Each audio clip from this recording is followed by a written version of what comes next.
کر دوں میں خود جا کے ان کو کہوں کہ یہ پبلک اکاؤنٹ کمیٹی تمہیں مبارک ہو، لیکن یہ بے توقیری کس طرح یہ میری کر سکتے سر کیا وجہ منور صاحب کیا وجہ کیوں نہیں آنے دے رہے آپ؟ وجہ کیا کیوں نہیں آ وجہ صرف یہ ہے کہ کوئی ٹک ٹاک کان کرو، کوئی جلسے میں جاؤ شیر افضل ہے اور ان کو جلن ہے پوری، یہ مل کے بھی 10 لوگ تو جمع نہیں کر سکتے ہیں اور اصل تکلیف ان کو یہ ہے۔ سر کل گاڑی کے ساتھ کیا ہوا تھا؟ آپ کی گاڑی کے ساتھ گاڑی کے دونوں ٹائر یکے بعد دیگرے برسٹ ہو گئے۔ شیر افضل صاحب یہ سازش تھی، آپ نے اس سے پہلے ذکر کیا تھا سچن جندال اور باقی لوگ آپ کو قتل کرنا چاہتے ہیں۔ جی اس کی آڈیوز موجود ہیں اور میں قریب ریلیز کر رہا ہوں اس کو۔ جو سر کیا آڈیوز سویر حادثہ تھا یا بچت ہوگی کیسے؟ اللہ نے بالکل بچایا۔ بلٹ پروف ٹائرز تھے، دونوں ٹائرز کا پھٹنا یہ اتفاقیہ ہے یا پھر اس کے پیچھے کوئی مضمون مقاصد ہو سکتے ہیں؟ میں نہیں سمجھتا ہوں کہ میں ایک غلطی کر گیا کہ جلسے میں نے اعلان کر دیا کہ میں ابھی اسلام آباد کے لیے نکل رہا ہوں، جو میں عموماً نہیں کرتا ہوں۔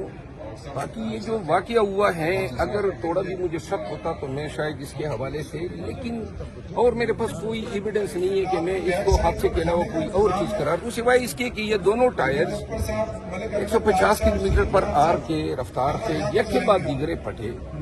گاڑی کوئی آدھا کلومیٹر جو ہے سڑک پہ ادھر ادھر اسپن ہو رہی تھی، روٹیٹ ہو رہی تھی، لیکن بہرحال میرا خیال ہے اللہ نے رحم کیا۔ اچھا منور صاحب یہ بتا دیں 9 مئی کو تقریباً 1 سال ہو گیا، عمران خان کی رہائی کے حوالے سے کیا لائے عمل ہے؟ وہ عمل تو انہوں نے بتانا ہے نا، آپ نے سنا ہے کوئی؟ سر آپ نائب صدر ہیں لیکن آپ کا تعارف MNA کے طور پہ کرایا جاتا ہے۔ ابھی جب آپ آئے ہیں انہوں نے کہا جی ہمارے MNA آ گیا، حالانکہ آپ نائب صدر ہیں سینئر پارٹی کے۔ نہیں خیر ہے یار، یہ چھوٹی چھوٹی چیزوں کا میں کیا گیلا کروں، وہ چیف وپ پہ میرا بھائی ہے، ایسی کوئی بات نہیں ہے، مجھے کوئی انا کا مسئلہ نہیں ہے، سمجھ گئے نا۔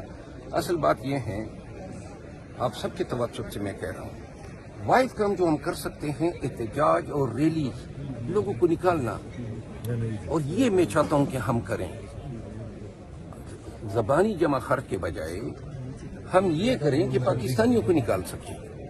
اور انشاءاللہ کل میں خان سے اس ایشو پہ بات کروں گا، میرا زیادہ فوکس ہے احتجاج پہ اور احتجاج کے لیے کیا اسٹریٹجی ہونی چاہیے۔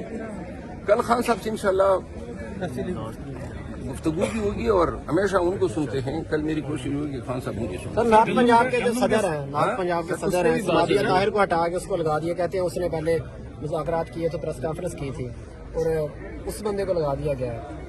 اس پہ بھی کوئی بات کی جا رہی ہے کہ عمران خان نے کوئی اور نام دیا تھا؟ نہیں، میرے سامنے عمران خان نے تیمور ملک کا نام دیا۔ سر گندم کے اسکینڈل میں سنا کہ کسان بھی اب باہر نکل رہے ہیں کیونکہ کسانوں کے ساتھ جو اس وقت روا رکھا جا رہا ہے اس کو سلوک ملک میں ایک گندم کیا ابھی اور بڑے اسکینڈل آ رہے ہیں، خصوصاً یہ جو گزشتہ حکومت تھی، ذرا جا کے کوئی اسلحہ برانچ کا بھی ذرا جائزہ لینا، ٹھیک ہے نا، اور ذرا یہ بھی جائزہ لیں کہ ایویشن میں کتنے لوگوں کو، کتنی کمپنیز کو انرول کیا گیا، یہ بھی جائزہ لیں کہ کچھ جگہوں پہ کچھ بڑے شہروں میں مناپلی قائم کر دی گئی ہے ہاؤسنگ سوسائٹیز کے حوالے سے، اور صرف مناپلی کی وجہ سے ایک سوسائٹی کو جو ہے NOC جاری ہو جاتا ہے، باقی سب روک دی جاتی ہے۔ ایسے تو میں ذاتی طور پہ بہت ہی برا سمجھتا ہوں یہ ہاؤسنگ سوسائٹیز کو، ان کے پورے ملک کو انہوں نے پلاٹوں میں تقسیم کر دیا ہے، اور جب سے یہ ہاؤسنگ سوسائٹیز آئی ہیں پاکستانیوں کے برے دن شروع ہوئے ہیں۔ KP کے سے لڑکا ایک غائب ہے، کمران نامی سوشل میڈیا میں نے اس دن احتجاج بھی کیا تھا باجوڑ کے جلسے میں، اور بڑے افسوس کی بات ہے۔ کس نے اٹھایا سر اس کو؟